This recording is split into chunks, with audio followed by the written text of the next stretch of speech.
Japanese hollies are incredibly valuable evergreen shrubs. Whether you use them as a single specimen, plant them as hedges, mass them in mass displays, or put them in foundation plantings, over the years they've become really very much valued for their evergreen dark green foliage. And this compact form that's called Bennett's Compact has, as you see, these shiny dark green leaves that all compose to make a rounded, compact, wider than tall spreading mound that has this wonderful evergreen presence right throughout the whole of the year.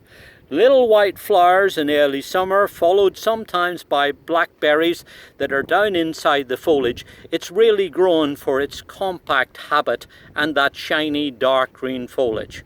What's interesting is that this variety has been around for a very long time, what you would describe as a real tried and trusted and true variety. It was first selected in 1945 at the Greenbrier Farms in Chesapeake, Virginia, and introduced in 1956 and 57 by Tingle Nursery from Pittsville, Maryland. So there's a variety that has very definitely stood the test of time and is still just as much valued today as it was way back all those many years ago. This is Ilex crenata Bennett's Compact.